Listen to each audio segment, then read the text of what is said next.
This is the countdown to Wrestle Grand Slam Night 1, MetLife Dome. Kevin Kelly and Chris Charlton, your English commentary team, live, all September long right here on njpwworld.com. Hope you all are well. Chris, how are you doing? Are you getting set and psyched for the big event? I'm very set and psyched for the big event and a big September, as you alluded to. We're live all the time. And then the G1, we're going to be in the buildings all the time. And Strong is every week as well. So everything is on time in English all the way through September. I can't wait. We're excited, especially with the G1, which gets underway September 18th. But before the G1, we've got 2 nights of Wrestle Grand Slam to settle. Night 1's main event just recently added a U.S. Heavyweight Championship match. We'll talk about that in a little bit, plus some goings-on relation to night 2, where there's a whole bunch of title matches. But let's start at the beginning, because Chris, when the announcement was made that Stardom was going to have a presence both nights of Wrestle Grand Slam, and you and I were going to call the matches, my Twitter feed blew up. Everybody seems to be really excited, and I think we should probably take a few seconds here to run down the match, because it will be the first match of the evening. Yeah, the kickoff, the pre-show. So you want to tune in a little bit early before Wrestle Grand Slam kicks off, I believe at 5 p.m. local. But we have tag team action. We got Momo Watanabe and Saya Kamitani of Queen's Quest going up against Maika from Donna Del Mondo, and then Lady C, who is right now unaffiliated. There you go. See, I know you've got a friend who flew that same flag of the third letter of the alphabet, but Lady C, well, there you go. Maybe she's been having conversations going on there. But listen, what goes on in parts unknown stays in parts unknown.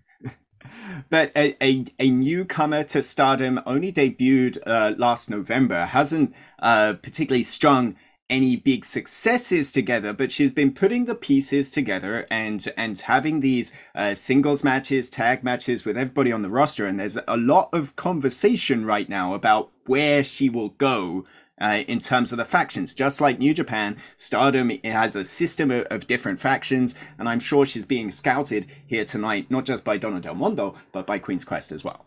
I have a feeling that if things go well, Queen's Quest should get their hands raised, because Lady C is still the inexperienced member of the team. But if Maika and Lady C put this together, then I've got a feeling that there could be another woman of the world. And this is quite an impressive physical woman, 5'10" tall, very tall for a Japanese woman. And I've seen just enough of her to go, okay, I could tell she's inexperienced, but boy, the pieces are there, and she could turn out to be great. We'll see what happens. We've started matches both nights, and we're very excited to begin this journey together. And it's so important that you spread the word and you tell people about what is happening if you are a Stardom fan. Now, of course, if you're not a Stardom fan, this is a time to jump on board, stardom-world.com, and just figure out what it is all about. We'll do our best to try to describe it to you. Then we move on to the main card, which, as Chris said, starts at 5 p.m. local time. On the 5th Junior Heavyweight Championship, Hiromu Takahashi is back. He wants his title back. Robbie Eagles holds it, but maybe for not much longer.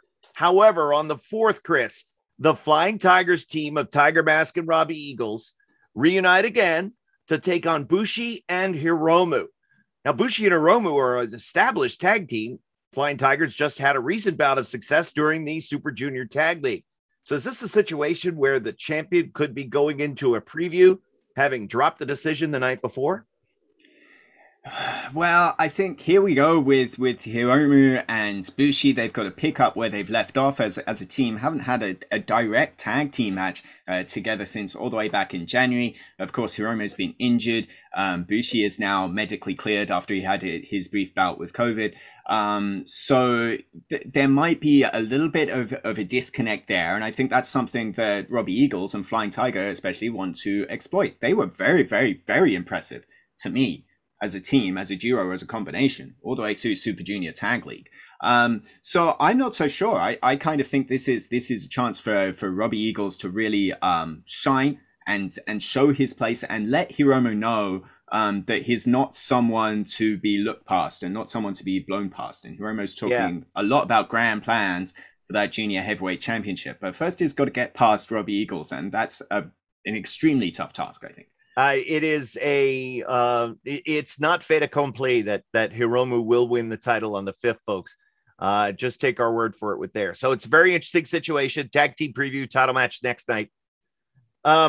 This next match, technically the second match on the card, Chris, I don't want to talk about it because I don't want it to happen. I don't want to see Yo versus Show. Yes, I remember their Young Lion bouts. I remember those. But this is a different scenario. And I guess the handwriting was on the wall, but it still broke my heart to see it. And now here we are with Yo challenging Show and the match made for MetLife Dome. But I guess it has to happen, right? I think it has to happen. It's the best way all the way around. You know, I think we sort of spoke and we exchanged text messages as Yo was going through his issues, and we were kind of talking about what's the best direction for him. Because at the end of the day, Yo, he had issues. He had a mental block.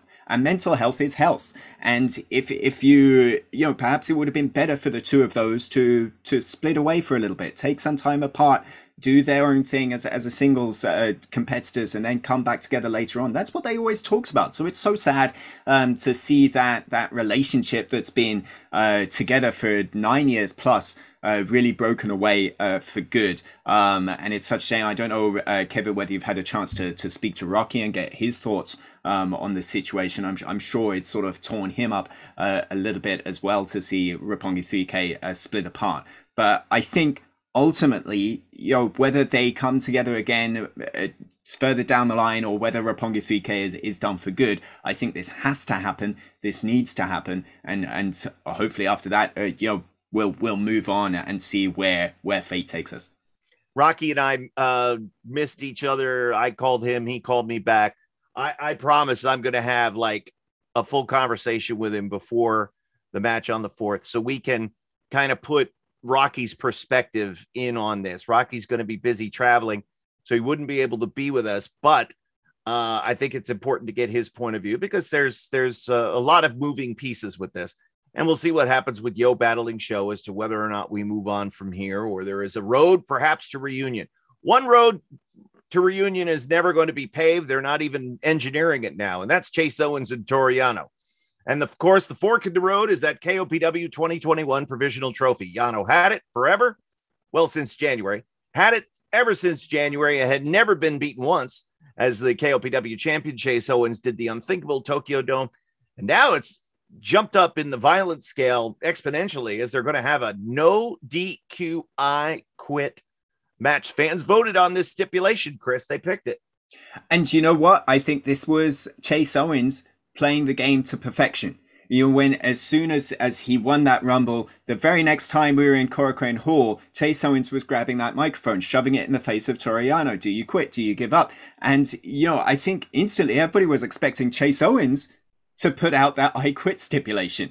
But instead, he maneuvered Toru Yano into making that stipulation because he knew, did Chase, that Toru Yano has the edge in that popularity stakes. He knows that Toru Yano will pick a stipulation that will win the vote 99 times out of 100 when it comes to his opponents. So Chase Owens wanted this. And he wanted Toru Yano. He said every time, no comedy. He doesn't want the chaos Toru Yano. He wants the Great Bash heel Toru Yano. Now, the question is whether that Great Bash heel Toru Yano really does exist. We saw flashes of it when he used that cane against Jado in Korakuen. Whether that Great Bash heel Yano is still there, and whether now that dormant side of Toru Yano comes awake, has Chase Owens bitten off more than he can chew. Yeah, and we have seen some dual personality wrestlers here in New Japan Pro Wrestling over the years. Be interesting to see how Yano, the violent Yano, handles this situation. And I'll tell you what, Chase Owens going to bring it. He stepped up big time. I would have made the joke, well, who gave Chase the idea to think, you know? But no, I take him seriously, and I have respect for him, even though I was horrified at what he did. Taping Yano's hands stretched out and caning the hell out of him. Oh my gosh. And Yano still wouldn't quit, but folks, this is going to be a violent I quit match. And I know I promised that with the Texas the Texas strap match. Of course, Yano's stipulation kind of led it down a different road, but there's no way out of this one, man. It's no DQ. It's I quit. And the only way to win, make your opponent say I quit. We'll see what happens. And of course, we knew the match that we've been talking all about throughout Summer Struggle, the Okada Jeff Cobb rematch. It's on the 4th. And man, the more I think about it, Chris, I have never picked against Okada. I've never felt as strongly about an Okada opponent as I do about Jeff Cobb here on the 4th. Man, I think the talk all the way through July, leading up to July 25th, and they're meeting in the Tokyo Dome, and Jeff Cobb was so superior, and he let his ego get the better of him, referring to Kazuchika Okada as a young boy. And then, of course, what does Okada do? He beats Jeff Cobb, surprises Jeff Cobb with a veteran move, as Jeff Cobb makes that slip up as he dominated the match. And he's a smart guy, is Jeff Cobb, is the Imperial unit, and he's learned from his mistakes. He knows exactly, he has that hold absolutely 100% scouted. And he's always been baiting Okada into using the Rainmaker because he knows he has the perfect counter for that move. And he also has that Rainmaker style Tour of the Islands, the Aloha Maker as he calls it. So I really don't think there's any way for Okada to beat Jeff Cobb twice. You can't. It was lightning in a bottle one time. I don't think you can do it twice. Jeff Cobb's just practically invulnerable at this point. And Jeff Cobb is not one to make mistakes. He doesn't have that top rope, high flying, high risk style. Everything he does that's super spectacular is largely on the ground. And Okada can't move him. Okada can't outstrike him. Okada struggled with every phase of his game that he's so dominant and so good at against Jeff Cobb. Now, watch this, of course. We just jinxed Jeff Cobb. We've been talking him up here, and he'll go out and lay an egg, but we don't expect that at all, folks. This is going to be a hell of a physical contest. And again, Okada has shocked us before, and Okada would gladly make me eat my words. We'll see what happens, though, with Cobb. Obviously, the winner of this one heads into the upcoming G1 with a lot of momentum on their side. And speaking of the G1, it was 2018 we were together there in Nippon Budokan, Chris, for the magical final of Kota Ibushi, Hiroshi Tanahashi. And now we get to see it again here at the MetLife Dome with the IWGP US Heavyweight Championship at stake. What do you think about this match? It's such an opportunity, I think, for Kota Ibushi to add that one last championship to his. We talk a lot about Jay White and the great Grand Slam that he had, and the Grand Slam that Tanahashi completed at Resurgence. But it's nothing compared to the championship legacy that the Kota Ibushi has. But moreover, with Ibushi and Tanahashi really represents the resolve and the drive and the inspiration for Kota Ibushi that he really needs right now. And that's what Tanahashi said in his challenge, that having this match is exactly the kind of drastic treatment that Ibushi needs. Ibushi's been on the shelf for 2 months with aspiration pneumonia, which can be a serious illness. He's battling back. He's lost a fair amount of weight, and he's trying to bulk up before this match at the weekend. So I think that there will be a lot of questions of where is Ibushi physically, where is Ibushi mentally as well. After having lost the IWGP World Heavyweight Championship back in April, it seemed like he was on the right path, beat Jeff Cobb, who was heading into that match with Shingo Takagi at the Tokyo Dome, and then illness strikes again. So, there are going to be a lot of questions about what kind of place Ibushi is in. Tanahashi is exactly the right opponent to put Ibushi in that right place. But then the question comes again, is Tanahashi going to bite off perhaps more than he can chew? And is Ibushi perhaps more ready than the ace thinks he is? Tanahashi thinks he's doing Ibushi a favor here. But, and I think Tanahashi is doing himself a favor as well, in terms of he beats Kota Ibushi. He holds that door, that key, the IWGP US Championship, to the forbidden door, and matches all over the place, and putting himself on the world stage with the ultimate goal of being IWGP World Heavyweight Champion again. So there's a lot of questions, not just about this match, but the path it will send both competitors down in the next few months and weeks.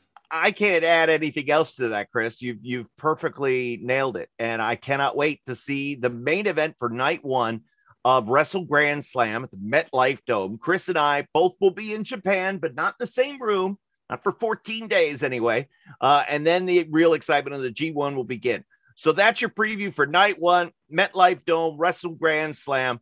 And be sure to check out the preview for night two coming up as well. It's all right here on njpwworld.com, the king of sports streaming. For Chris, I'm Kevin, and we'll see you in a little while.